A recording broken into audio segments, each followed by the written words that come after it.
Happy Friday, boys and girls. It's Mr. McDonough. Today we're going to read a story called The Old Black Witch. Now, this is an older story that my mother used to read to me when I was little, and I loved it. Not only because it's a good story, a fun story, but because there's a recipe on the back. Okay, and the recipe is how to make the Old Black Witch's special blueberry pancakes. All right, so I'll put that up at the end, and let's see, what can you do? Can you make the Old Black Witch's blueberry pancakes? Maybe you don't have blueberries. What would you do? Could you add banana or strawberry or, I don't know, chocolate chips? Ooh. But see if you can make this over the weekend with your family. That would be a fun thing to do. And again, because it's a mixture, all right, science, for science, it's a mixture where you're putting them together, but the question is, can you get back the materials once you mix them all together and make your pancake? Can you get it back? I don't know. Can you? So we're going to read the story now, and I hope you have a great weekend, and I'll try to post more videos again. You can comment down below. Let me know what stories you want to hear. If you liked the video, if you didn't like the video, that's great. All right, so stay safe, and here we go. This is Old Black Witch, and it is by Wende and Harry Devlin. All right. Nicky and his mother had made a long trip to New England. They didn't have much money, and they wanted to buy an old house to turn into a tea room. Nicky's mother had in mind a special kind of house.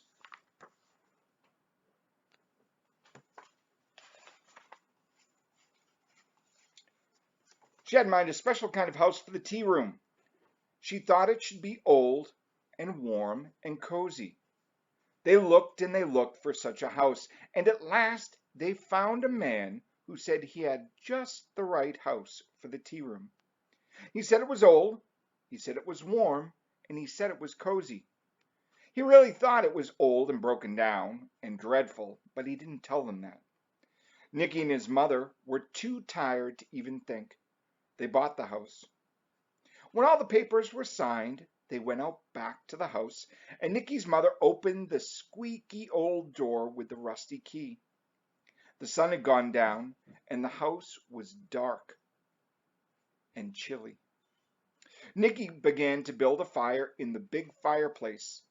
The fire did not start very easily, and puffs of smoke soon filled the room. Suddenly, thump! And down from the chimney fell a big black mess. It was covered with cobwebs, and it made a terrible sound. I wonder what it is. It stumbled out of the fireplace into the room. From its long pointed hat to its long pointed shoes, it was covered with ashes. It was a fright. It was furious. And it was an old black witch. Old Black Witch glared into Nicky's face. "Who told you to build a fire in my fireplace?" she shouted, stamping around and shaking her broom. "Jumping Jehoshaphat! You've scorched my blasted broomstick!" "Hey, this is our fireplace and our house because we bought it," Nicky said politely. "And what are you doing in my chimney?" Old Black Witch had expected to see the boy scream and run away. Now she looked hard into Nicky's face. She pointed a long, crooked finger at the tip of Nicky's nose.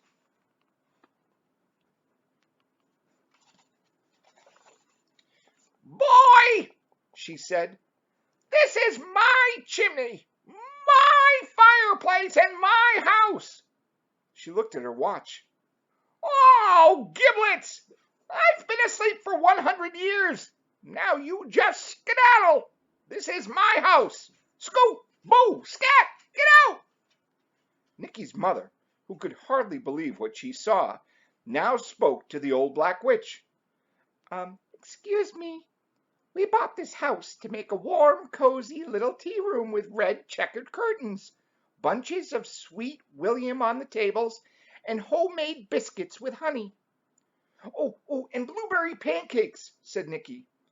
Bats! Screamed the old black witch. Over my dead body! This house must have big cobwebs, all in the corners, black curtains, some old toads in the fireplace, and 3 inches of dust on the floor. Old black witch cracked her knuckles, popped her eyes, and made awful noises. Nonsense, said Nicky's mother. Now what will become of me? Muttered old black witch. There aren't many old broken down houses left, you know. Well, if you'd really like to stay, you may have a room in the attic, said Nicky's mother. Old black witch grumbled all the way up to the attic. Here's a picture of her going up to the attic. That's her room. But after some banging around, she settled down in a little room under the rafters. Oddly enough, this little room pleased old black witch. The cobwebs hung heavy with dust, and a family of squeaky bats nested near the roof. There the wind blew, the shutters bumped, and the old beams made spooky, creaky noises. She would have liked some pets, maybe a few toads. Yes, she thought, a couple of toads would have suited her nicely. Downstairs, Nicky and his mother began the hard work of fixing up the old house.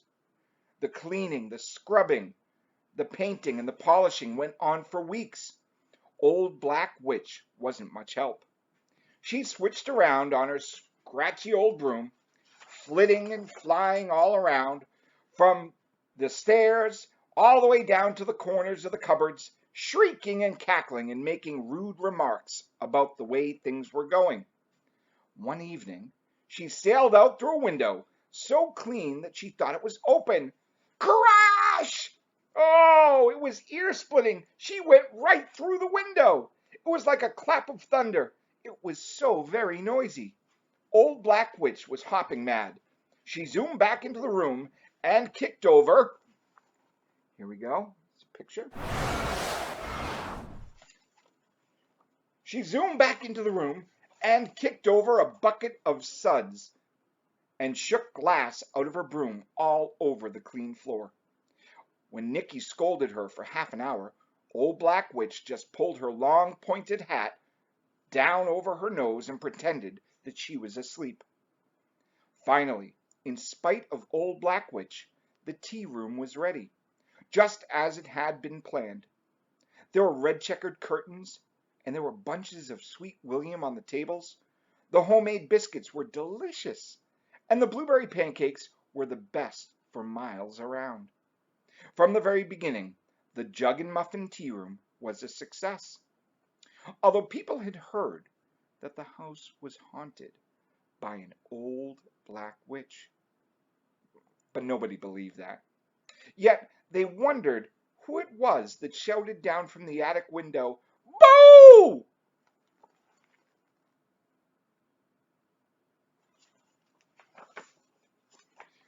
"Go away! Scat! Ratcha fatcha!" at all the ladies who came to see the clever new tea room. They all waved back at old black witch and said, "Oh, how quaint! Oh, it's sweet! Look at that up there!" One day, Nicky's mother went upstairs and knocked on old black witch's door. "Black witch, dear, there's an awfully big crowd downstairs. I need help with the pancakes." "Well, I guess I could stir for a while," said the old black witch. It had been 100 years since she had last cooked, but she soon found herself in the kitchen with a nice clean apron and a lot of eggs, flour, and blueberries. Then, with a pinch of this and a pinch of that, old black witch made blueberry pancakes that were simply wonderful, almost magical. Before long, Nikki's mother let her serve some of the pancakes.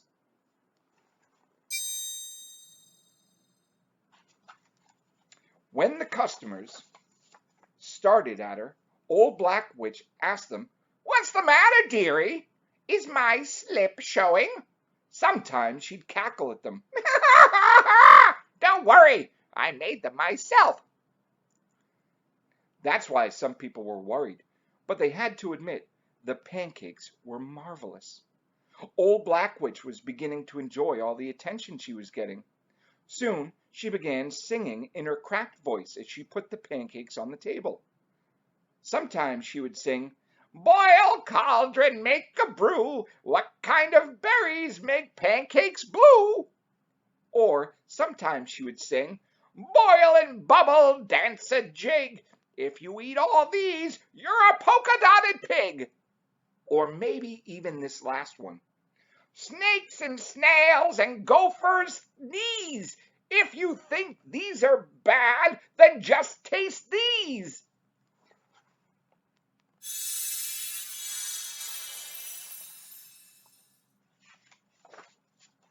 Not all of the people who heard about the Jug and Muffin tea room were nice, quiet ladies, though. Uh-oh.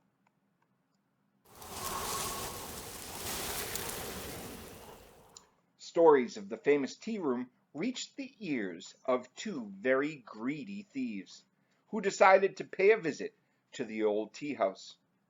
They made very careful plans. They put on their sneakiest sneakers, and with a final shh, they made their way through the dark. The night was blue, with a great lemon moon peeking through the clouds. It was Old Black Witch who heard them. She tiptoed down from the attic. In the light of that green lemon moon, she saw the thieves shaking money from the sugar bowl into a bag. Her face wrinkled into a smile, and her eyes glowed in the corner where she hid. Old Black Witch knew evil and believed in it to a point. These were her kind of people. She was about to cackle, "Go to it, boys!" when suddenly she realized that they were stealing not from the tea room, but from her. After all, it was her blueberry pancakes that had made all the money that was in the sugar bowl. Suddenly, fury made her hop up and down. She banged the floor with her broom.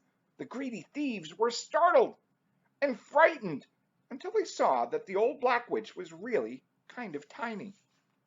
They picked her up, sputtering and kicking and yelling, and they stuffed her in the almost empty flour barrel.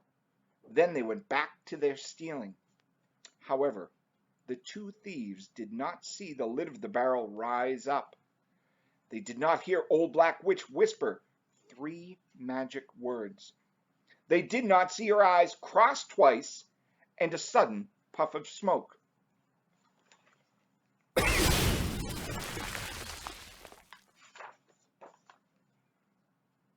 But the thieves suddenly disappeared.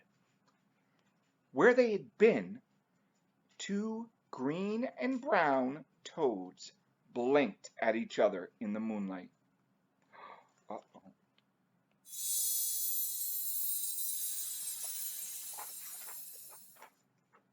In a twinkling, Old Black Witch scooped them up in her apron and popped them into a wooden cage.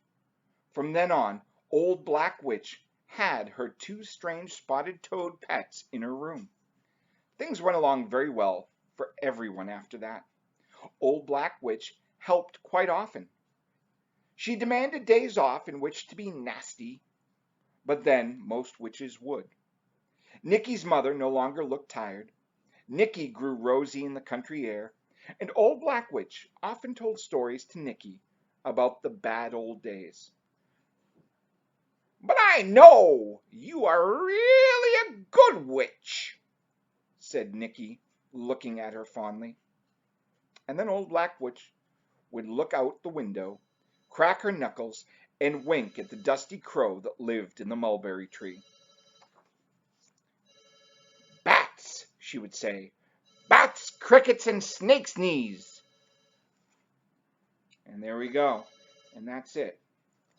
So now on the back here is the recipe for the blueberry pancakes. Okay, so I'm going to hold it up to the camera and you can pause it, you can look at it, and see if you can make the blueberry pancakes or your own version of magical pancakes. Okay, I've had these, I've made these, they're really good. So tell you what, if you make pancakes this weekend, maybe you can post down below and tell me how they went. Tell me what you made. All right, I look forward to seeing it. So here's the recipe.